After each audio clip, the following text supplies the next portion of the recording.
my fellow Americans, this is former President Barack Hussein Obama, and you're listening to the Mad Titan Podcast. Please be sure to support this young brother from Chicago, Jay Washington, because he's a funny bastard. God bless you, and God bless the United States of America.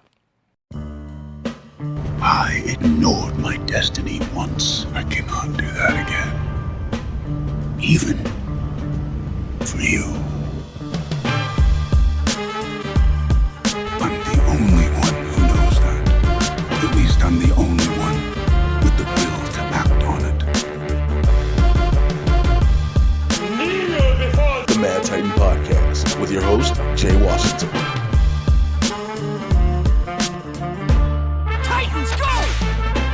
What's happening, everybody? I'm back. It is episode 60 of the Mad Titan Podcast. I'm your resident supervillain, Mr. Jay Washington. What's happening, people? Hope, as always, throughout this entire global pandemic, that you are staying healthy, safe, and sane. I think that's the best way I can put it. I don't know what other way to say it. Granted, it's just all been crazy out here. Hopefully, you know, if you're in one of those states that have opened up already, you are being safe. You are doing what you want to do, but you're taking the necessary precautions. You are, you know, adhering to social distancing and wearing the PPE, all that good shit. Y'all just ain't out here like having regular orgies yet. Like, give yourself 6 months before the orgies kick back off. You know what I'm saying? I know you've been cramped up and you like, we got to get it all off, but you can wait a second. Thank you for everybody that checked out last week. Again, I told y'all I want to get y'all out these out Thursday, weekly. And so that's what it is. Thank you for everybody who's been responding to the feedback. You kind of liked my previous guest I had on here. You seem to liked her more than once, and for some reason today seemed to be the perfect day to bring her back. I'm not finna do some illustrious ass introduction for her because fuck all that, because I know how this is gonna go. Heather J is back with me. What's happening? Hey everybody! I got a lot of followers last week, so I think a lot of people like me on this podcast. So you would be trying to come up on this motherfucker, you know, repeatedly. Then you were like, "Hey, I need a boost in the numbers. Need a boost up in these numbers." And I do followers. How are you? Yeah, okay. Don't encourage. Don't encourage her. Don't encourage her. Look. Y'all already know what this show is. Get you caught up on everything happening in the Marvel and DC live action and cinematic universe. It is barbershop talk for nerds. Also, I know what the overwhelming majority of you all are waiting to hear me talk about. I already know. I've been getting it from Twitter. I've been getting it from Instagram. I've been getting it from Facebook. I already know we are going to get to it. I cannot start off talking about it because I won't get to shit else. I know me. So we're going to act like this is a regular show. I'm going to kick it off with my Marvel news, okay? There isn't a lot of Marvel news. Good. What'd you say, good? Good. Okay, see, we always start on this bullshit. So a secret Marvel movie is in the works from Sony with director S.J. Clarkson. Now, it's going to be a female-centric film, and they are saying, rumors are going around and swirling heavily, that this may be a Madam Web film. Now, for those who did not hear it a while back, after the success of Into the Spider-Verse, and with them doing their own Spider Universe now, you know, basically Tom Holland is on loan to Marvel. They are planning on spreading the Spider-Man Spider-Verse now. They believe they have the formula down pat. They believe they can go ahead and expand this and do their own thing, and it'll work. And yeah, we're waiting next year for Morbius and Venom 2, but they're like, yo, this is going to be all good. So, all right, what's your thoughts? Boring. I'm sorry. Like how you just was like boring. You just I wanted them to. I mean, if that, I kind of like the Sinister Six direction Spider-Verse is going into. I also like the idea of a live action. I want to stay close to your microphone so we can hear you. It's right here. It's literally at my mouth. It's literally at my mouth. Do you have a? Say something nasty. Yeah, that. Of course, that's how you got new followers the last time saying it's shit. Not. So you got followers the last damn time. No, I think I want them to do the Miles Morales. I like that idea a lot better. I get the whole we need women-centric stories, but I don't like it when it feels forced. And that feels forced to me. Madam Web feels forced. She's not any character anybody's asking for. I think the only reason you do Madam Web though is because unless you have, what are you rubbing again? What are you on a earphones account? Do you have earphones? I mean, a microphone? You got something plugged into your head? Yeah, what's going? Wait a minute. I put the other ear in. I think it's the other side. Oh Lord Jesus. I mean, it's like it's the same mic I used last time. Are you? Well, whatever it was, you sound like you laying down and it's tucked away in your chest. How about you sit up or something? I am kind of sitting up. I don't like the kind of part behind it. Like I am kind of. I mean, it depends on what your definition. I'm at a 45-degree angle. See, I need you to, because I can keep hearing to rub your hair and all other shit or clothes. All right. Fair enough. Fair enough. See, you get better as we do this. See, okay. This is what y'all only get here. This is what you only get here. You only get this here with me. You only get this here with me. And then you see, now y'all all listening. Y'all some of the people that followed her now. Just want y'all to know that. Okay, so I was trying to keep it sexy for my new followers. Nigga, can't nobody see you. They can all hear I was laying down with my microphone rubbing against my hair. Even though that's not what was happening, but that sounded kind of nice. So I'm going to go with that narrative. Finish your thought, Jay. Okay. The only reason I think you use Madam Web is if Kevin Feige and Amy Pascal have some sort of backdoor deal that we don't know about yet, that they are leading the Secret Wars. That's the only thing I can think of. Because the Sinister Six, yeah, that's one thing in itself. But Madam Web means the Secret Wars somehow, some way. And so, I mean, there has been no confirmation on that. We all assumed that because they did the Infinity Saga, they were going to do Secret Wars next. So, and now that you have the scrolls in play, it helps out a lot. So, I mean, that's the one thing okay, that just scratched against something. Oh, Lord Jesus, I'm going to need to, look, we're going to donate it. We're going to donate Heather. Yes, it was. Whatever you are, listen, let me tell you something. How you going to say that wasn't me? Like, I'm just... That wasn't me. It was somebody else. But no, that's what I think. I think that they're setting up something bigger that we don't know about yet. Remember, after this third Spider-Man movie, they literally have to come to the table again. Marvel and so Disney and Sony have to come to the table again. So, varying on this third Spider-Man movie, they'll do the Madam Web movie regardless. But varying on this third Spider-Man movie, we'll see how they go forth. I'm hoping with the Secret Wars joint.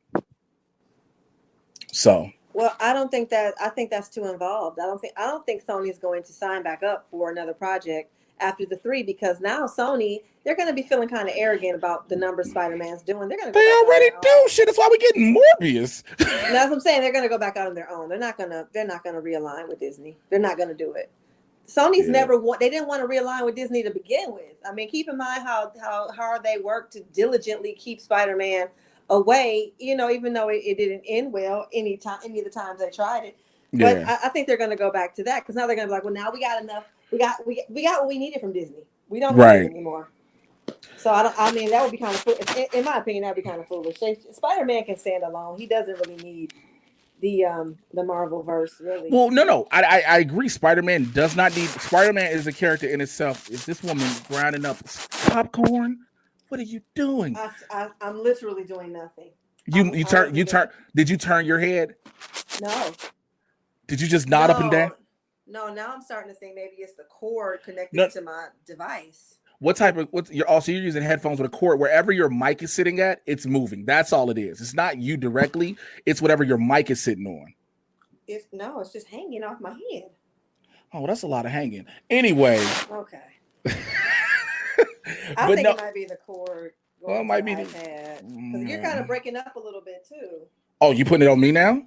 Well, you were breaking up the whole time. I just wasn't being a brat about it. You know what? I definitely don't appreciate that. But nothing but man. I mean, you took it dead on like a champ. But yeah, I agree. Spider-Man has always been a character that can stand alone on his own. He got his own villains. He is similar to Batman. Let's just be realistic. Batman can be his own thing. You don't have to bring Superman in. His own rogues gallery of villains is enough to sustain himself. I think it's just been beneficial for both studios. And I agree. Sony is like, yo, we don't need you motherfuckers no more. We know what we doing.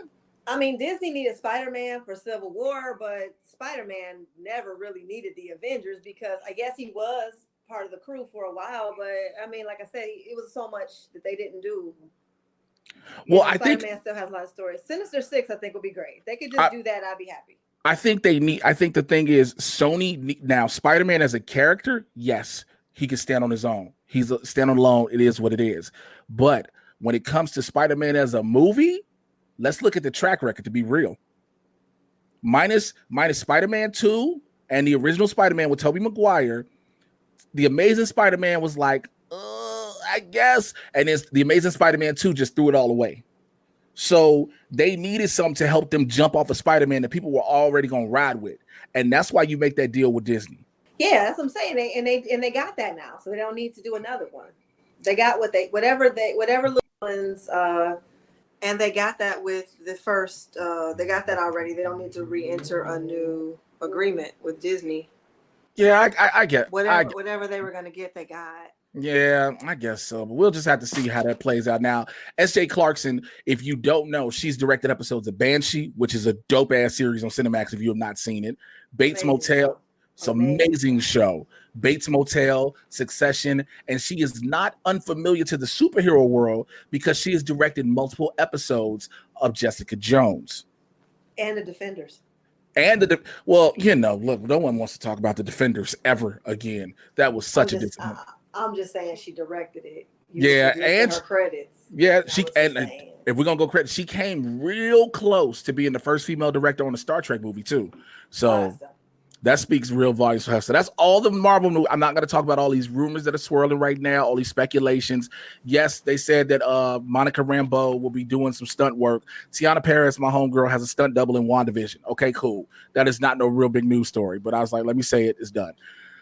All right, I'm gonna go to this story first before I go to what I'm gonna take up the majority of the time talking about. These are the two biggest stories that have come out in the past 48 hours when in regards to Warner Brothers and DC. First and foremost, Ruby Rose has quit Batwoman.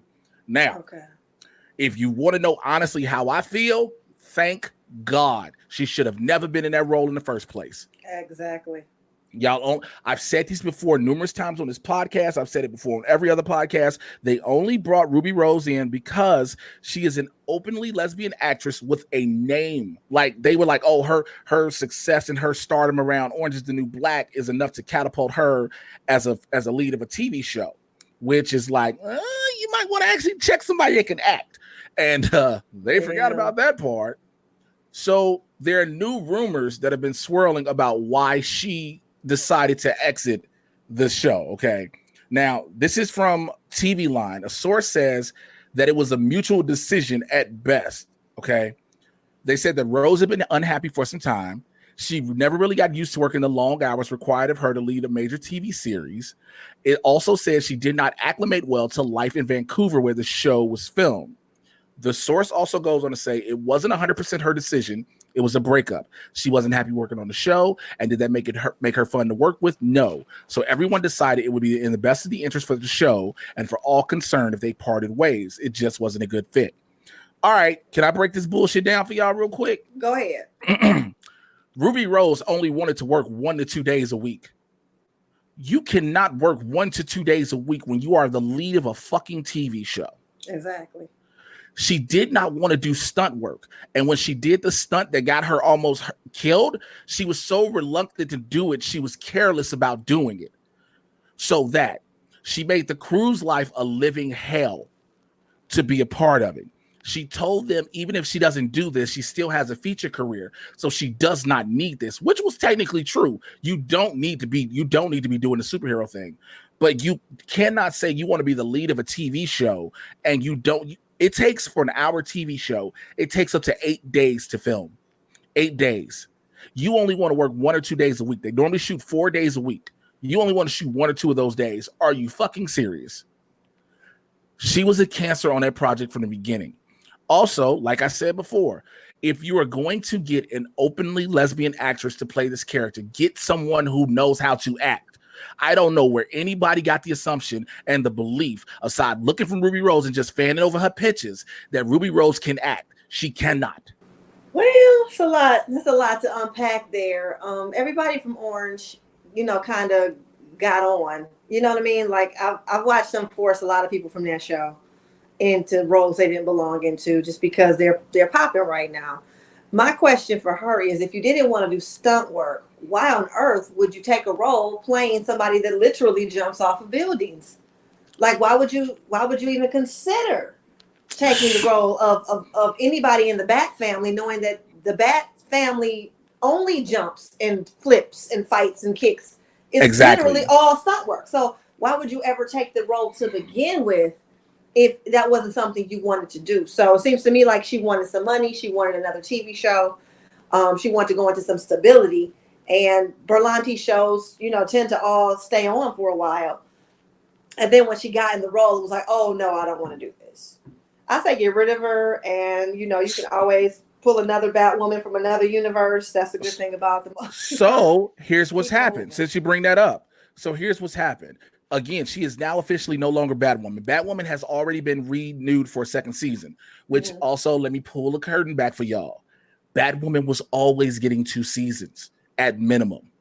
Do you want to know why? There is no way in heaven and or hell you can put the first openly lesbian superhero lead with her own show on TV, then cancel it after a season. Not without catching all of the hell behind it. You can't. She was always going to get 2 seasons. Now, the question is who replaces her, because they're going to replace her. Plain and simple. They're replacing her. So there are no direct names that have been, linked to it, but people have started putting in their bids on social media.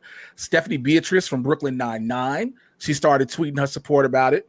Sonya Deville from the WWE did the same. Now, here's my thing. Now, I'm a pro wrestler. Y'all know this. And y'all would say, oh, Jay, wouldn't you automatically go with Sonya Deville? Hell no. Why? Because an actor needs to act. And I know people will say, well, pro wrestling is a lot of acting. I'm like, yeah, but have you not seen a lot of pro wrestlers who you're like, damn, they're terrible actors? I like Sonya Deville as a person. I don't think she could pull off Batwoman for a lead of a TV show. Somebody had a rumor that I saw, and thank God it was a rumor because I almost lost my soul when I saw this yesterday. The rumor that, quote unquote, Amber Heard was in talks to replace her. Now, it was fake. It was false. I did some due diligence. That wasn't real. And I said, thank you, Jesus. Thank you, Internet Jesus, because that was going to be terrible. Why would she go from a film franchise to a TV show? No, that doesn't make any sense, though. Wait, what film franchise, though? Amber Heard is the... Wait, who was Amber Heard? Isn't she Johnny Depp's girlfriend? Yeah, she's Mara in Aquaman. Aquaman isn't a failed franchise, though. No, Aquaman that's what I said. Why would she go from a successful franchise? Oh, no, you said it backwards, but that's what you meant. I got you. Oh, yeah. No, why would she go from... that doesn't make any sense. I got you. Yeah, it would make no sense anyway. So, I mean, it's going to be interesting to start seeing who the front runners come up to be. So, yeah, we'll see what comes up with this whole Batwoman situation. Like I said, they got to start getting ready to get people to Vancouver to start filming soon because they got to start picking up where they left off. All right. I'm done with it. I'm not talking about Legends. I didn't see it. I didn't see Batwoman. I heard Supergirl's finale was great. I'll check it out. All right. Wait, so, I mean, the thing about what you said about the openly lesbian lead, that's not entirely true. I mean, I don't know. That's not entirely true because White Canary was also a lesbian and she was the star of Legends. So I don't know if that's necessarily, if we're going to give, I don't know if it's fair to give that credit to actually all the Berlanti shows. But the show's not her. But the show's not hers. It's not White Canary. You get what I'm saying? The show is Legends of Tomorrow. Batwoman is its first openly lesbian show, saying by itself. I get what you're saying, but Batwoman, the show itself. Yeah, that would be a reach. That would be a reach, and I'm an ally, but that would be a reach for me because every Berlanti show has a main lesbian character. No, I get that, but they're the star of the show. But if you're just saying titular, like okay, so because it's called Batwoman, that's a reach for me. That's a reach. I would be hard pressed to support anybody in the community that was like, oh, they can't cancel it because she's gay, because I'd be like, they literally have a million other. No. I get what you're saying. I'm 100% with you on that. I'm 100% with you, but I that's the way. I agree. Yeah, you can never say, oh, they don't have any LGBTQ characters because, every single show has them. It is a main focus that it's going to represent. It's going to be represented in every single show, no matter what. And it's not a bad thing at all because that's the way the world is for real. Yeah, so it is, and they have good story arcs. Supergirl's sister Yep. Is a major. Her love life is a major story arc on that. Because the show, way so it went, she was tell literally, because she was in like relationships. She couldn't understand why it didn't work until she realized she liked women. And even then, her romance, she has a romance every season. Like you can't even say it's tokenism. It's not. They're, No. You know, you can tell you got probably some community people in the writers' room because they're writing their own stories, and you can tell. And it's good. I mean, it's not like you're even mad about it. It's good. It's good writing. They're good stories. So I don't know. That would be a reach for me. Well, that's why I love the right. I would be a little irritated if somebody said that to me. I'll be like, this You're like, what bitch? What are you trying to say? What are you? All right, ladies and gentlemen, we have come to this point in the show that I must now warn you. Oh. I swear a lot. Y'all know it already. It is what it is. But we hit the point in this show where I'm going to say what the fuck a lot. I am going to probably scream and yell a lot. Hide your kids, hide your wife. Hide your kids, hide your wife, hide your sensitive ass grandmamas, because this shit is about to get real. Okay. Shout out to anybody listening to this podcast with their grandma. Like, that's kind of dope, though, if you think about it. Like, oh, yeah, that'd be hella dope. Me and grandma listen to the podcast every week. That'd be great. Okay. Yo, me and grandma, we always listening to Mad Titan. You know what I'm saying? My grandma would be fucking with that shit. Okay, anyway, go ahead. That's hilarious. That's great. So check it out. It's official. It is now happening. Zack Snyder, while doing a screening of Man of Steel this morning on Vero, because of course he was gonna fucking do it on Vero, announced that the Snyder Cut will officially be released. Warner Brothers then dropped the press release on it. It will officially be coming to HBO Max in 2021. Now, here's the thing. It is a total of 4 to 6 hours. They are spending $20 million to do this. Okay. I believe this is the dumbest shit possible. Yeah, it's not. It's actually cheaper. Because remember, Justice League was supposed to be 2 movies all along. You are bringing people. This is okay. That's one. The only fucking reason they are doing this, the only reason is because you need to have a jump off point for HBO Max. You figured every other thing you had for HBO Max was a selling point, and your pre-sales haven't been high. I'm guaranteeing that's what the fuck it is. Your pre-sales haven't been high. So you need something that's going to really make people say, let me get this shit now. Okay. And $20 million is cheaper than developing a brand new show. Well, they already got a bunch of hundreds of $1 millions invested in shows coming. That's what I'm saying. It's cheaper. It's cheaper than another Soprano. Oh yeah. Or another. You know what I'm saying? So it's not $20 million is not a lot of money to them. So this is what he said. This is what Zack Snyder said on the stream. He said, quote, I want to thank HBO Max and Warner Brothers for this brave gesture of supporting artists and allowing their true visions to be realized. Also, a special thank you to all of those involved in the Snyder Cut movement for making this a reality. Robert Greenblatt, chairman of Warner Media Entertainment and direct-to-consumer said, this is what he said, since I got here 14 months ago, the chant to hashtag release the Snyder Cut has been a daily drumbeat in our offices and inboxes. Well, the fans have asked, and we are thrilled to finally deliver. At the end of the day, it is really about them, and we're beyond excited to be able to release Zack's ultimate vision for this film in 2021. This could have never happened if it weren't for the hard work and combined efforts of the teams at HBO Max and Warner Brothers Pictures. Goes on to Tony Emmerich, who's the chairman of Warner Brothers Picture Group. He says, quote, thanks to the effort of a lot of people, we're excited to bring fans this highly anticipated version of Justice League. He goes on further to say, this feels like the right time to share Zack's story, and HBO Max is the perfect platform for it. We're glad the creative planets allowing us to hashtag release the Snyder Cut. Now, an exact date for its release has not been given yet. This is literally just them saying, we need more people to sign up to HBO Max. That's number one. Number two, I got the biggest question of them all. Everybody keeps thinking that Joss Whedon went in and completely changed the whole new script and shot some new shit. Joss Whedon was brought in to film the script that was done. What the fuck are people expecting with 4 or 5 extra scenes that's going to change this whole movie? The movie sucked as a whole.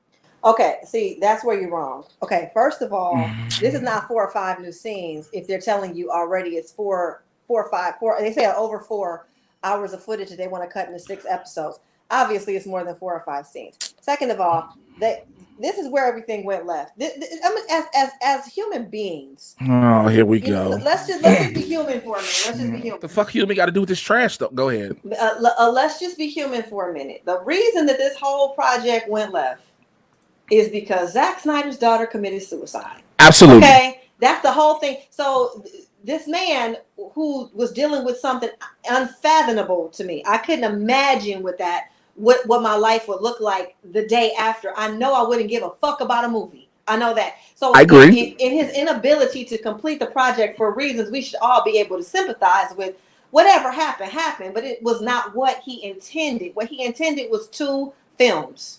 An intro film and a conclusion film.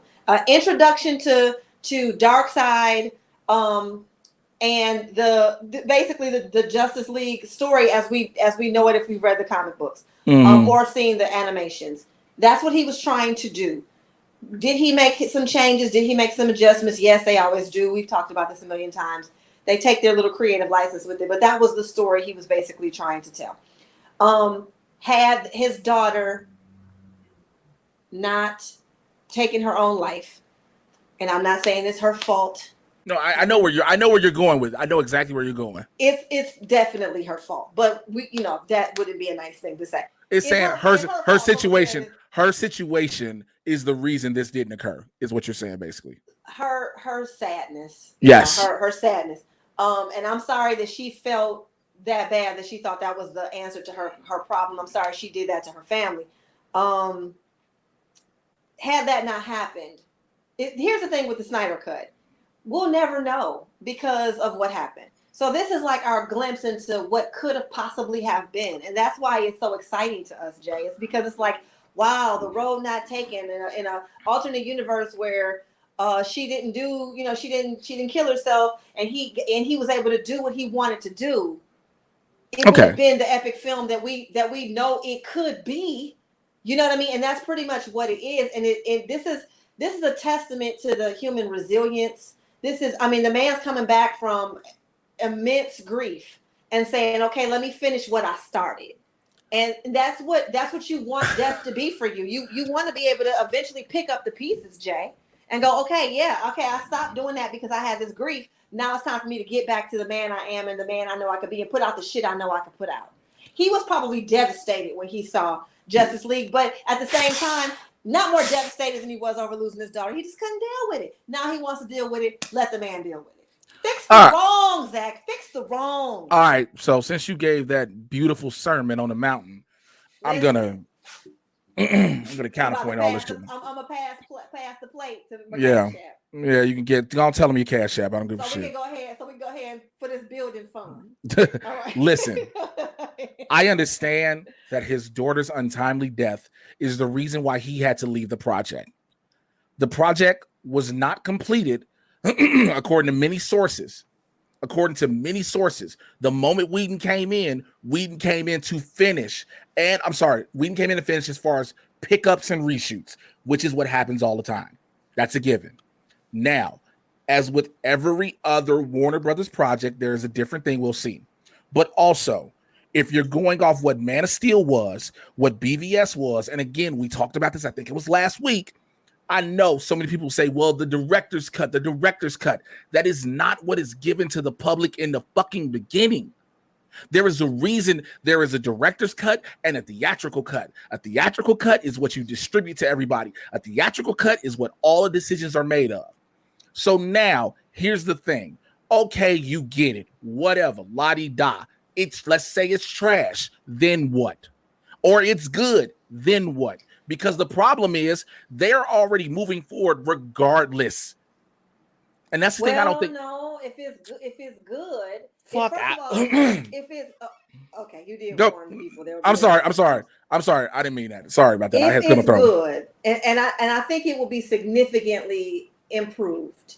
It may not be what you wanted, but it will be, I believe, at least 75% better than what we saw in the theater. Because again, They condensed the story. So you took a 2-part story and crammed it into one story. You cut out a lot. And so there's going to be enough there for us to get subplot. And, I just think there's going to be more. Also, it's a chance for us to remember why we love Henry Cavill, who took the biggest hit from the failed box office response to the Justice League. Everybody took it out on Henry, and it wasn't his fault, but everybody took it out on him. They did? For real? Did they? Yeah. Did they? Yeah. Stop. Yeah. No. The whole we want a new Superman thing came after Justice League. Nobody felt that way after Batman versus Superman, and it would have made more sense to feel that way then when his character was technically dead. You guys waited for them to bring him back to be like, we don't want him anymore. No, that wasn't fair to him. He took the brunt of the load on that. Because nobody was going to blame Gal Gadot because she's amazing. And nobody knew enough about Cyborg or Flash to care. So the guy who took the hit and everybody knew Ben Affleck wasn't going to stay. Nobody expected him to run the distance with this. So it was like, okay. Yes, they did. See, that's why I got to disagree with Ben Affleck literally was the director for The Batman. He was writing The Batman. He was going to do it. He was following up with this. That's industry knowledge, though. That's industry knowledge. Historically, nobody says Batman. We never get attached to any Batman. Big name actors come and they do Batman for 2 movies and they got like nobody. He's like your mom with the million boyfriends. Like, all right. So here's my counterpoint: Christian Bale would have stayed Batman if Christopher Nolan would have stayed directing the movies. That is a known fact. So, but to say that Affleck wasn't going to stay is, for lack of better words, bullshit. He was staying. He was signed on to direct the solo films to follow up to this. They are now going a whole new direction because he is not a part of this. They are wiping this history away. That's why I'm trying to not even wiping it away. They're rewriting it. Again, I don't get it. It doesn't, at the end of the day, whether you see it or not, it doesn't matter. This is literally you are literally forcing Warner Brothers to invest money into something in the hopes they can get it back on HBO Max. That is the only reason they're doing this. They can give this bullshit beat around the bush if we want to give it to the fans. We want to do this, that, and the third. Like I said, HBO Max it launches next week and it does not have enough pre-sale numbers in what they expected. So they know if you tell them they're launching the Snyder Cut on it, that people will go ahead and buy HBO Max. You can drop the 20 mil into it because you are hoping that everybody puts this money into it to get 20 mil back. But the problem is, just like every other fucking streaming platform, they give you a week free. That is not going to count to that $20 million. So now they got to hope that, because they know they're not going to make it on these fans, because most people are not going to buy HBO Max after getting this unless they really want to see Doom Patrol or whatever else they got to get. But overall, the majority of people are not getting HBO Max. They never were getting it in the beginning. They have clearly said it on social media. They weren't getting it unless it had the Snyder Cut on it. So if they get it, they're only getting it for the trial run and not paying for it, and they're getting rid of it. Or they're sharing passwords. This is literally a ploy by Warner Brothers to try to make some money. This ain't about giving a fuck about no fans. And then the fans don't give a shit. They just want to be able to say, we rabble. Got the torches and the pitchforks on Twitter and Facebook. And all of a sudden we rabble. We got a billboard at fucking Comic-Con and people listen to us. It is not about y'all. They didn't give a fuck about y'all. The people who sat there and released the Snyder Cut, they don't give a shit. It's just you all make a good ploy and a good thing to say to help back up fucking numbers. Nobody give a shit about this fucking movie. Zack Snyder could release this shit on Vero him fucking self. That's true. That's true. He didn't have to. I mean, the marketing and the backdoor deals. I mean, yeah, but that's what everything, Jay. You act like that's just happening with this one project. They're all scratching each other's backs and trying to look out. And if it's a marketing ploy, so what? But it's on TV. It's not like they're asking us to go to the movies and see it. It's not like they're asking us to do something that we might not have done anyway, which is get the free week trial. And you're assuming they're going to drop the whole thing at one time. They're probably going to break it up over 6 weeks. If they're going to break it into 6 episodes, they're probably going to drop it like that. And then it's going to kind of force you to have to pay for the membership for the time you have it. Also, what you have to understand about HBO people is nobody ever had HBO for a whole time. I don't think HBO expects any different. People, back in the day, Sopranos was about to come back on. Let me get my HBO back. You know what I mean? Oh, Sopranos is off. Curb Your Enthusiasm got 2 more episodes. Okay, in 2 weeks, I'm canceling HBO. It's always been cyclical like that with them. So all they have to do is they have to convert people who use that same mentality with their cable packages over to their app packages, and then they'll be okay. And they'll be okay with that. People came over people's houses. Yeah, we share passwords now. Back in the day, oh, my boy got HBO. I'm going to go over there and watch The Wire. I mean, it's the same thing. It's not. And here's the difference.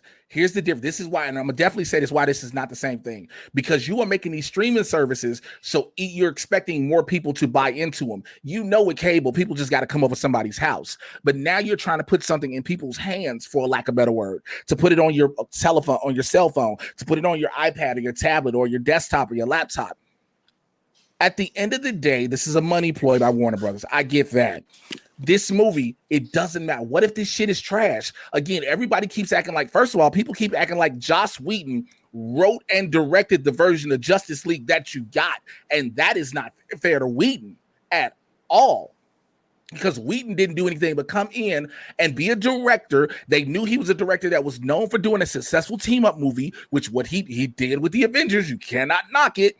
And people may have felt a certain way. Now people are revisiting Age of Ultron, but you know what? People are still liking it. And they're like, okay, he knows how to make team-up movies. He can do this. But he has to do this off a script that he was given that he did not work on. A script that he might have added a line or two that he did not work on, that he did not put together. So now he has to look at this and figure out what shots to reshoot and pick up and then do this. Yeah, I get it. There are some things that are missing.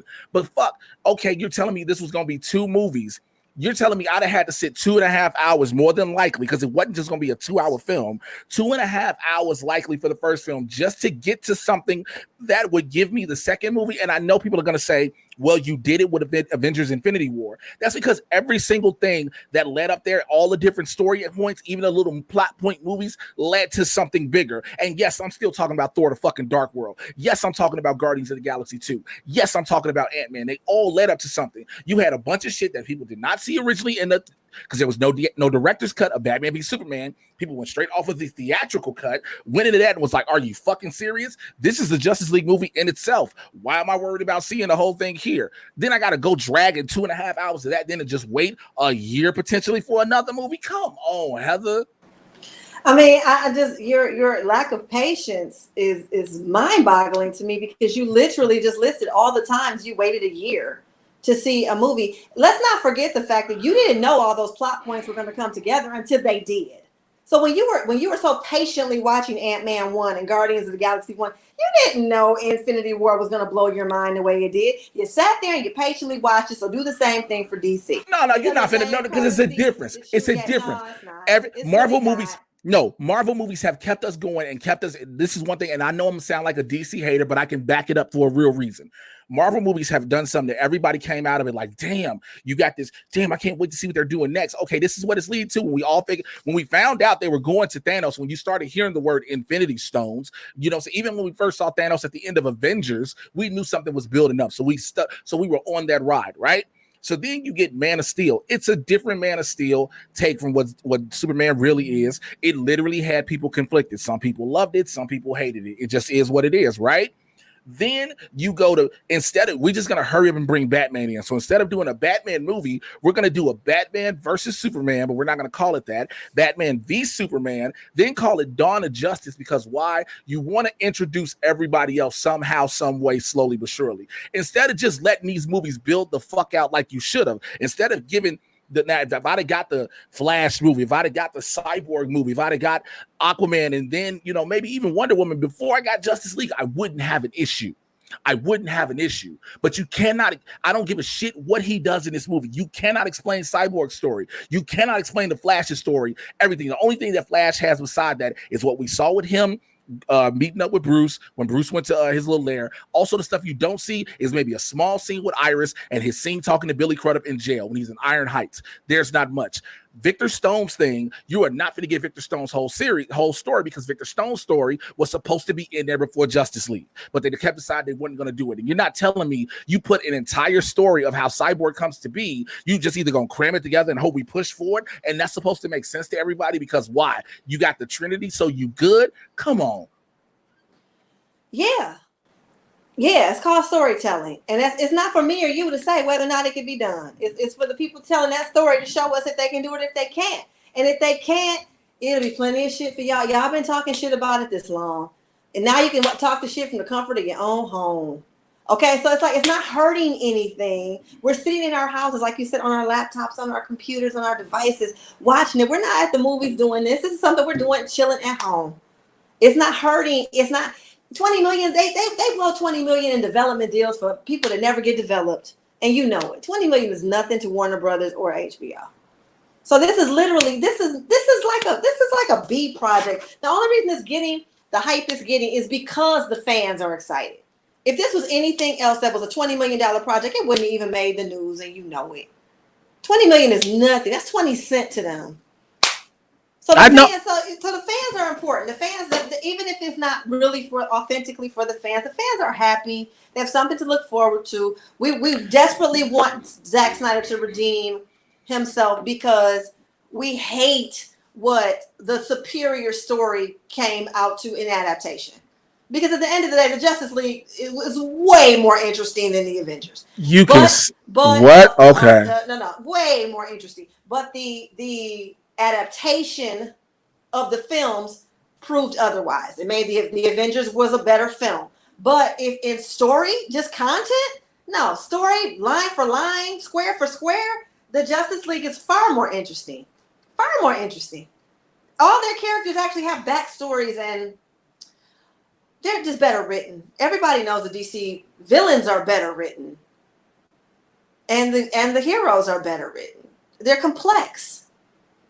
I do get that the heroes from DC are based more so in reality with a few characters, not all of them though. Let's just be real. The only time you get that real based in reality is when you go Batman, Green Arrow. Outside of that, it just goes all over the place. Well, no, I mean Kal-El, when they rebooted him on that, in the 90s, he is still a fucking alien. Yeah, I know, but back in the day, he wasn't presented that way. If you look at a 1950s Superman cartoon, he isn't presented as a lonely alien who didn't know how to work the planet, and that was sad little boy. He was Doesn't matter. No, it doesn't. Doesn't matter. Superman, Batman is the only real human out of them all. Superman's a fucking alien. Yeah. Okay, when you get Thor is a god, which if you're gonna do that, then you got Wonder Woman, so that's easy. Tony Stark is literally Batman, the same thing, a suit of armor, right? Captain America is just on a really hyped up steroid.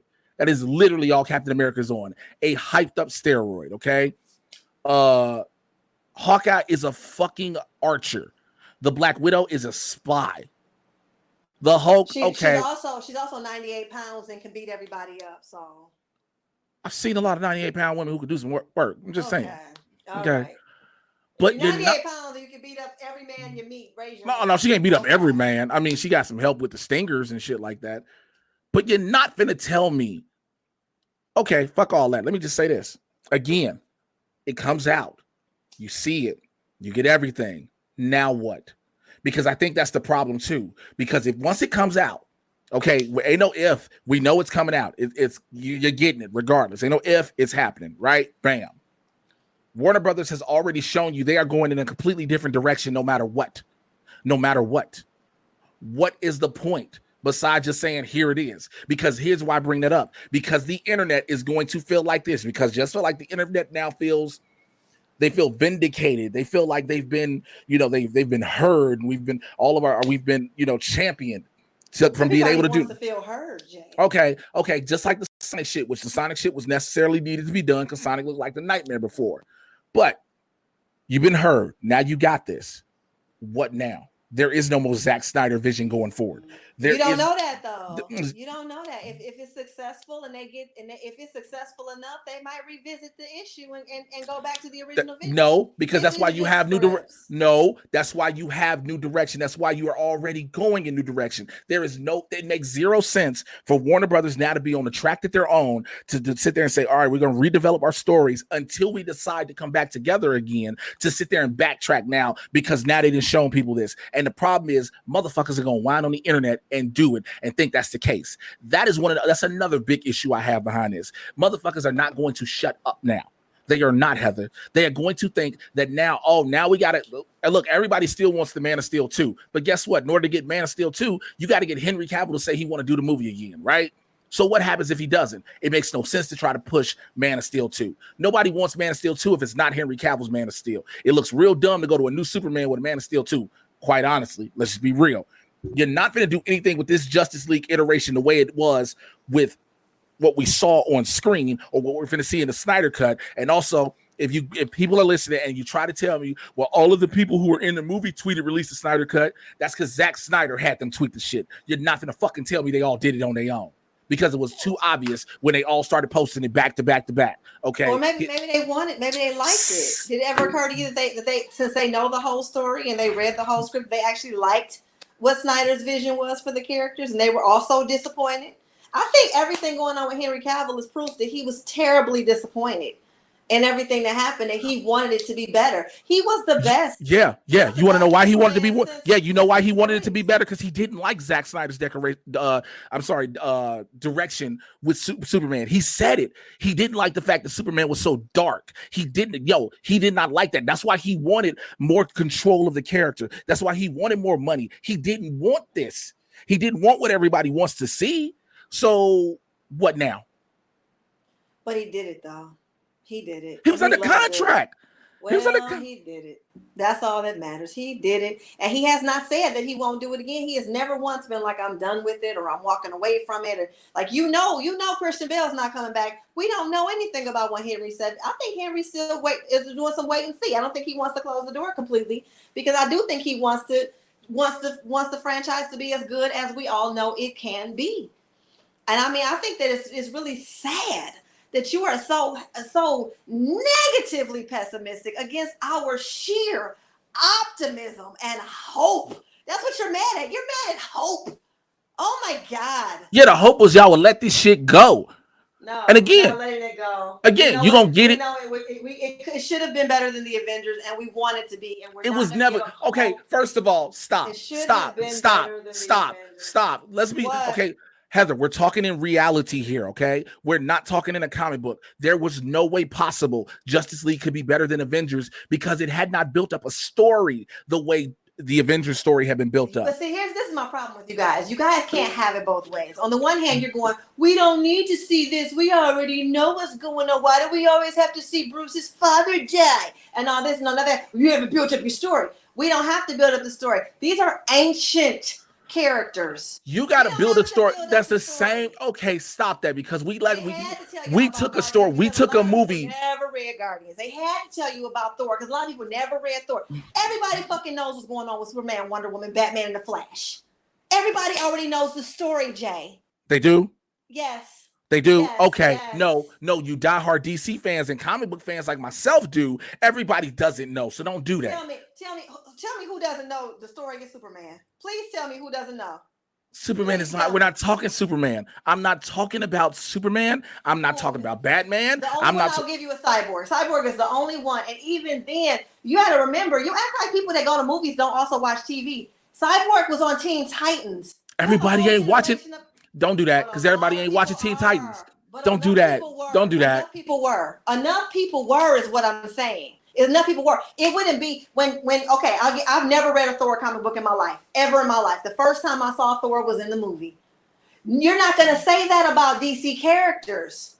You're not going to have people that are like, I've never heard. Yeah, you have. Whether or not you know his ins and outs, yes, you have. You have heard. My mother knows who the Justice League are. She didn't know any of the Avengers. And my mother doesn't even watch or do any of that stuff. It's silly to her. But my mother, because that's her generation. She grew up with boys reading those comics with the Flash and all that. Okay. She didn't. So I'm gonna play. So I'm gonna play devil's advocate to you real quick. I'm gonna play devil's advocate real quick. You're right. Nobody did read Thor or Iron Man or Captain America. You know why? Because those were all considered B-level characters. I will absolutely agree with you on that one. Absolutely. So when you had to put an origin story on film for those to bring people into these characters who in general would not adapt to them, because you would think Captain America, everybody gonna rock with him. Not true. The only ones from Marvel people really rock with were the X-Men, Spider-Man, and the Hulk. So I give you on that one, okay? I get you. Now, You are not going to tell me that everybody knew who the Aquaman was, especially the way they were doing this Aquaman. Now, because if you just say, oh yeah, Aquaman, you mean the as everybody used to say, the gay looking dude in the ocean. That's exactly what they would say about him, right? The gay dude in orange and green. You couldn't just you had to have a story behind him. I would have rather them give me the Aquaman movie first, then give me the Justice League version of Aquaman, because it looked real ass backwards the way they did it. It looked real ass backwards, but they had no choice, right? Cyborg, you got to tell me who Victor Stone is. Yeah, you're going to do a flashback, but I would have rather had that Cyborg movie to help build that up. Why is he so down and depressed? Why, yeah, okay, your body's a cyborg, but there's other shit to it. You lost your mother. Doom Patrol did a better story of telling fucking Cyborg. There we go. Doom Patrol did a way better story.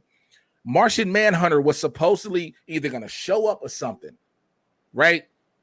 You got to talk about who this dude is, where he's from. You're going to tell me you cannot tell all of these fucking stories that make sense with all these things about these characters that are their driving forces. You can't do that in 2 movies. You can't. I agree to a certain extent. Maybe they would not have developed every single member of the league, but they would have given us enough to understand the story and the plot points. I don't know if I agree with the Aquaman thing.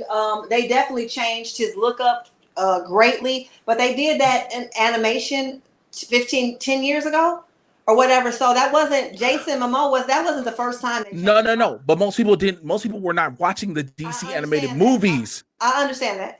Okay. That. I also know that even if I say Aquaman, the gay dude in the water, I still have to know who he is to even know he's the gay dude in the water, which means I know who the fuck Aquaman is. I know he controls water, and I know he can talk to the fish.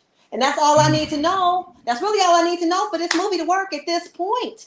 That's all. I don't really. The backstory is cool, and don't get me wrong, Aquaman was great. They did Wonder Woman after BVS. I get it. The order could have been a little different, but in order for me to tell this story properly of these 7 heroes coming together for this, combined global threat, all I need to know is that Aquaman he got the water on lock. That's all I need to know. And I do know that because Aquaman was a cartoon in the 60s, the 70s, the 80s, the 90s. You're not gonna tell me people don't know who the fuck Aquaman is. So even though he don't have orange and green, I still know who the fuck Aquaman is. Okay, I did not know what Thor could do at all until I saw kids dressing up like him for Halloween. Actually, Thor's been. I'll give you 3 movies about Thor real quick since you want to do that. They did Incredible Hulk movies with Bill Bixby. One brought in Thor, and also Adventures in Babysitting was a reason a lot of people went to Thor. Yeah, Adventures in Babysitting. I did know Thor from Adventures in Babysitting, but I didn't know what his powers were. I didn't know his backstory. I didn't know Loki. I didn't know any of that. So I mean, just because, but I still could. If I never saw Thor 1, I still could have watched Avengers 1 and understood what was going on because I knew enough about. All I gotta really understand. If you just want to get this to its basic algebraic principle, all I really got to understand is what everybody can do and how that power is going to save the world from whatever the threat is. That's pretty much the theorem for every comic book film. This is what's trying to destroy the planet, take over mankind, extrapolate Earth's resources. And these are the people that are going to stop that entity being person, be it a Thanos, be it a Darkseid, be it a Joker, whatever. This is a Lex Luthor. It doesn't matter. The bad guys all have one common goal. They're all trying to take something from the planet or take something from humanity. These are the people that are going to stop them. That's the formula. I don't need all that extra stuff. Is cute. Don't get me wrong. It makes you guys have your oh shit moment in the movie theater, which is what you guys are basing so much of your love of the Avengers on. You love how they connected all the dots. And it was real cute. It took them 10 years to do it. DC shouldn't have had to wait 10 years to tell the story, considering that you knew their characters better than you knew the Marvel characters. And I mean, that's just all it is to it. They should not have had to take 10 years to make you guys happy. You already know Superman loved Lois Lane. You already know Bruce's parents got killed. You already know Joker's relationship to Bruce. Oh, but we had to see that shit again. Remember? Never forget, we had to see Martha just to explain why these motherfuckers become friends. Dumbest. That's BVS. BVS was, and that's part of Zack Snyder. Zack Snyder. I know, but BVS is obviously the stepchild of this conversation. No, actually, Justice. No, I'm sorry. Suicide Squad would be. Nah, BVS was way. Suicide Squad wasn't that far from the animation. They just changed the location. It wasn't that far off, but it was enough of a stray. But BVS was already took us on a stray. See, that's the problem. I'm not saying Zack Snyder's perfect. I'm not saying I actually didn't like what he did with BVS at all. Suicide Squad was it. That was really just a launch for Harley Quinn, but and a new Joker, which didn't work out. But they got a lot of work to do. And my thing is this: how you gonna complain about everything wrong with it, and then when they fix it, get mad? They're trying to fix it. You can't have y'all want too much. Well, how would you? Avengers came into this world with such a low expectation level, such as you guys had zero expectation of the Avengers. You guys had immense expectation of the Justice League. Partially because of what the Avengers did, and partially because you saw Superman in your head, you watched Super Friends as a kid, or you watched Justice League cartoon, or you read the books or something. You had this expectation. And because they didn't meet the expectation, the movie bombed. You had zero expectation of Marvelverse, and therefore they were successful. And that's really unfair. You're basically penalizing Justice League. Okay, time out. So now you just gonna really spew a bunch of bullshit. The reason, because we've had to go through hell with Marvel movies. Let's not do this, Heather. We've gone through it. What hell did you go through? 3 different Captain America movies. Blade was the only one that finally set it on track. Granted, it wasn't in the Marvel universe. We finally had to get X-Men going. Then when we finally got it going, it went side fucking ways with X-Men: The Last Stand, right? You had Blade. X-Men is a whole nother. That's what I'm. But you guys want to say that's Fox. You guys don't want to put that in MCU. No. I just said Marvel movie. I said Marvel movies. I know we're not talking. I'm not talking the MCU as itself. Then you go, not to, like I said, you had the Captain America movies, you had the horrible Spider-Man TV show, you had Spider-Man, so you've had your Spider-Man with Tobey Maguire, and you were on an upward tick, and then you died. So we've had so much where we've already gone into, like, if it's good, it's good, whatever. We've had that with Marvel movies. So don't give me this whole, we just had it easy, because when Iron Man came out, we were like, well, fuck it, let's see what happens. And Tony Stark, Robert Downey Jr.'s Tony Stark, changed the game. It did. Changed the game. So then what? So what do you get next? You got Thor. And so Thor was something new. A lot of people didn't want to understand it because, of course, I was like, what is all this? And also, you have a director who is an actor's actor in Kenneth Branagh. So you're going to get something that's Shakespearean-like when you're talking about mythological gods. So I can understand why you get it that way. But also, you need to understand what the Tesseract is. You need to understand what the power, what the Space Stone is. Again, we're setting up this bigger story. Then you get Captain America. A lot of people did not like First Avenger. But again, Captain America was not a character a lot of people liked in the first fucking place. Exactly. Okay, so then you put Captain America, then you finally got all these people. You got the Incredible Hulk that we had to, by the way, that's another one. We had to forget that the Incredible Hulk happened because Universal won't let us use that. And then you got Edward Norton acting funny. So now we got to get a brand new Hulk. Yeah, so now, Hulk, keep in mind, don't forget Eric Bana's Hulk.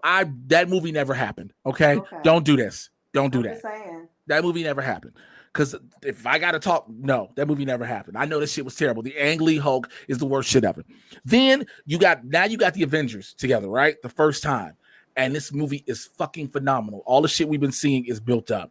Then we get the end credits of Avengers and we see Thanos. Now we know we building somewhere. We automatically think that the next Avengers movie is about Thanos, and then they switch it and do Ultron. Why? Because we find out later they are building to something way bigger. And now we've gotten all these little movies in between, because then we get Winter Soldier, Thor: The Dark World, Iron Man 2, Iron Man 2, all these different Iron Man 2 and 3. We got Iron Man 1 and 2 before we got Avengers, I think. Yeah, we got Iron Man 1 and 2 before we got Avengers. So then we get Iron Man 3. So now we're in the story. The things have been built up. But when you come to DC, you get Man of Steel. You hear that they're going to do a DC universe, right? We hear this, right? We know their DC universe, their plan is Justice League. Boom. But you get this. You get Man of Steel. Everybody's like, this is weird. All right, what's the next movie? Well, we're going to bring Batman in, but we're going to do this BVS thing, like I said. And then instead of giving us everything else that we were expecting to get, because DC got so nervous because they felt like they didn't have the time to develop, you rush and give us Justice League. Then you have the untimely death of Zack Snyder's daughter. So we get Joss Whedon taking over. This is what we get. We get Zack Snyder telling everybody, well, it should have had 100 something more minutes and all this. Okay, fine. But what were you giving us? Because what we've been seeing doesn't lead up to this masterpiece fucking movie that everybody keeps thinking it is. Well, we won't know till we see it, man. And that's just the bottom line. We're not gonna know till we see it. You might be right, you might be wrong. All right, so we want to know what you think about all this shit, okay? So you can go ahead and tweet her. You can tweet me. Right now, I'm going to go to my calls from the Mad Titan Podcast hotline, 818-276-6947, 818-276-6947, and get your emails in, madtitanpodcast@gmail.com. That's madtitanpodcast@gmail.com. Jay, what's good? It's your boy Milt from PA. Listen, so I'm driving home from the actual real job, right? And I see on YouTube and social media that the Snyder Cut is going to be featured on the HBO Max 2021. Is there any truth to this, bro? I mean, because I know it's probably a sore subject for you because you hate talking about this. And, brother, I love you for it. So you keep it 100. You know what I'm saying? But here's the thing. I wouldn't be opposed to seeing what this cut will look like. Now, I'm sure you've mentioned in the past all the issues you've had with why release this cut, what's the point, why is there a purpose to this?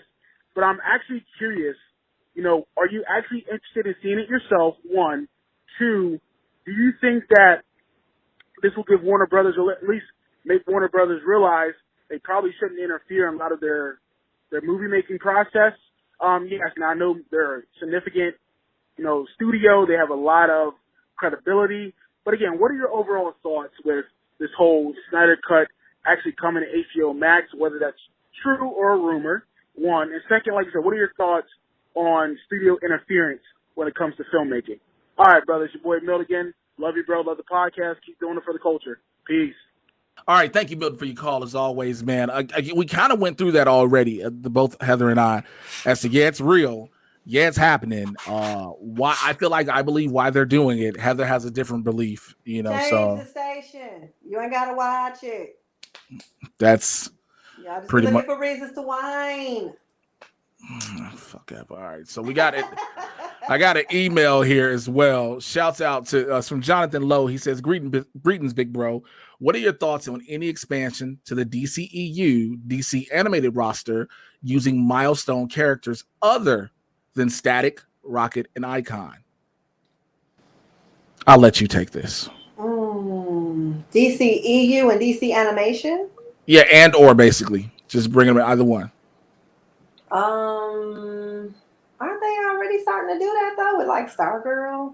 Like yeah, I think yeah, they're starting to do it now. So I mean, I think it's always all these universes were built and developed by thousands of people over decades, and everybody that wrote a story or that introduced a new character, created a new character, should get a chance for their character to be seen, at some point, if it makes sense. I mean, I enjoy seeing the newer stories on both sides. I enjoy seeing the Marvel sort of lesser known characters as well, because it's just, as a writer, I'm always enjoying new characters, new stories.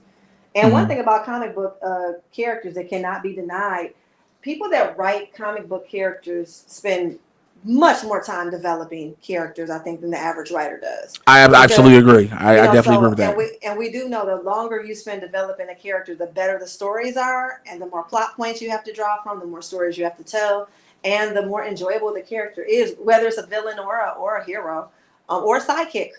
You get a chance to really get in deep and see and get to like or identify with this character. So I'm all for the newer characters. I think we're all kind of bored with the main character stories. It's time for some new. I mean, I think it's if the right there's something about rights when it comes to the milestone characters that I think a lot is the reason why they haven't been seen and featured as much. I think they finally got something that allowed them to use Static for Young Justice. So I don't know what they're going to do with that. I hope to see, man. So I hope that answers your question.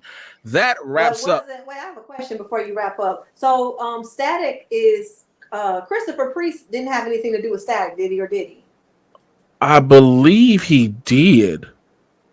Hold on. In this case, it makes sense because Christopher Priest pretty much had a hand in all the major black people. Any black major character, yeah. I think Priest had a hand in that. Yeah. I think he did. In which case. Then I'm all for those rights being take our time with that, because he got screwed out the Black Panther. So I would definitely want to see him get whatever I can understand why he might be a little more guarded. Ooh, don't you go ahead and do that, because that is, yeah, buddy. His name wasn't even the credits of a movie about a character that Stan Lee's name was in the credits. Well, I think it was more so. Well, I think they're going Priest's stories, because that's why they made. I don't know if they used a lot of Priest's run, because Priest was a writer. So the problem is, the reason his name probably wasn't mentioned was if they didn't use any of Priest's run as source material, because I know they used a lot of Ta-Nehisi Coates, because that's why the whole thing they used Ta-Nehisi Coates. I don't think they used Priest's run. So that's why everything about the Panther that we love is the contribution. No. I get that. But when you're doing a certain character, the arcs and the story thing you're using, I get where you're coming from. You got to you credit the writer of whose story you're using. And again, it's blatantly Ta-Nehisi Coates' run. Yeah, but if they're gonna give Stan Lee credit for creating the character, I felt like Christopher Priest should have got a credit in there too.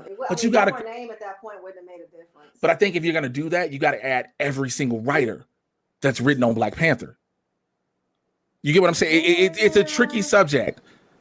But I don't know. I feel like he might have got played a little bit on that, only because if you read the original Black Panther and then you look what Christopher Priest did in the 70s and the 80s with the character. The character, the Stan Lee Black Panther is not the one we love. It's the Christopher. Oh no, we all know it's the Priest. Yeah, it's the Priest. Yeah, so it's like for him to not get any credit. Ta-Nehisi wrote the story. That's cool. But what I'm saying is he wrote a story based on a character, developed, adapted as we like. I don't know. I just feel. I don't know. I get the legalities. I'm not a lawyer, but it just seems like, again, from the human aspect, it kind of seems like Christopher Priest got left out the conversation a lot. I got you with that one, so I can understand why he might be a little more protective of his properties. Yeah, because Static is Static again. If you were a '90s kid, Static was a big deal to you. Oh yeah, absolutely. Especially when you got to see, especially seeing the cartoon, which you can now see on DC Universe. So yeah. Yeah, so I can I love that cartoon. Okay, anyway, go ahead, wrap up your show. Look, that is all we got this week because I have no more energy behind that. Look, make sure you rate and review. You literally screamed for 45 minutes. Rate and review this episode wherever you get your podcast from. Y'all rate and review this episode. Thank you to this person here. This person. Oh my God. I am Heather Jaya. Please follow me. I'm gonna start my own podcast where I'm gonna debunk. What I'm gonna do is I'm gonna wait for Jay to drop his episodes and I'm gonna debunk everything he says. I'm not writing shit. I'm just gonna listen to his and then go back and debunk everything. Yo, that's so petty. That's so petty. That's all I'm gonna do. That's all I'm gonna do. Make sure y'all follow her, and I think she dropped a Cash App. Y'all want to show her love? Do that too. I don't want no Cash App. I'm blessed. All right, I know that's what I'm talking about. I'm blessed and highly favored. Listen, follow me. Everything I need. I got food. I got shelter. I'm good. I got a Wonder Woman mask and a Batman mask. I'm good.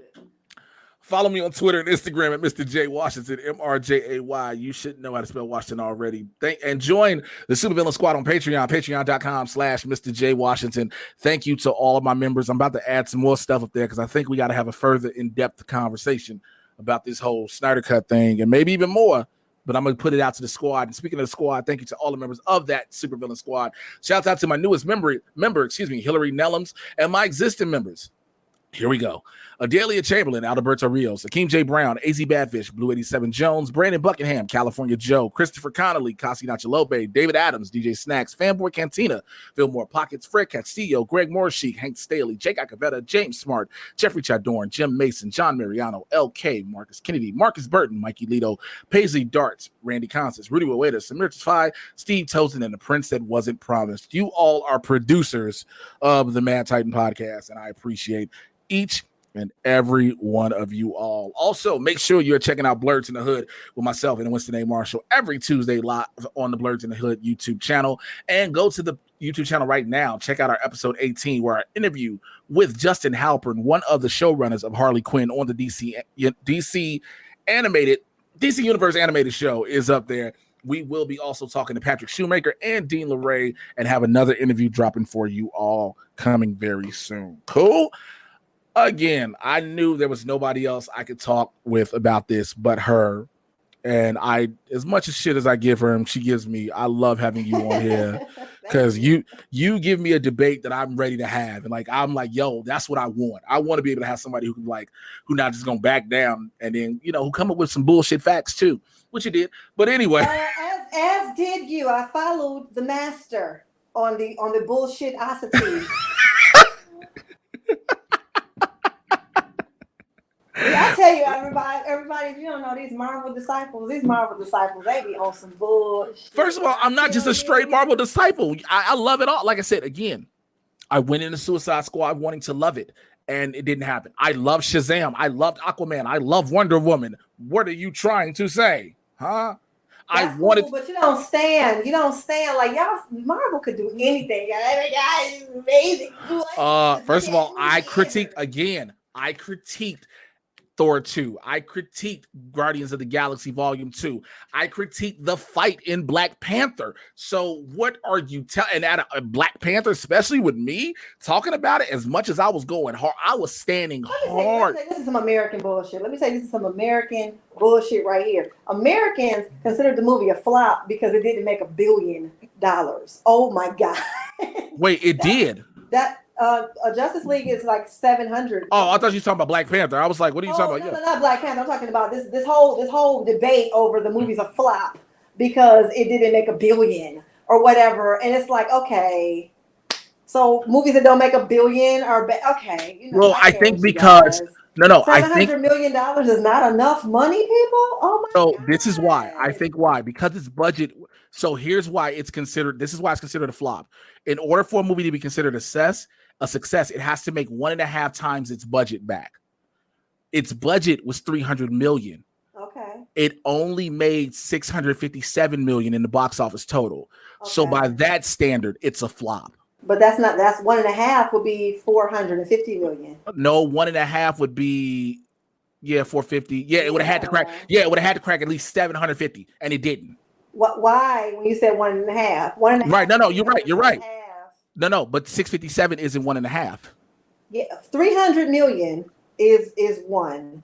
Half of 300 is 150. That's 450. That's 1.5.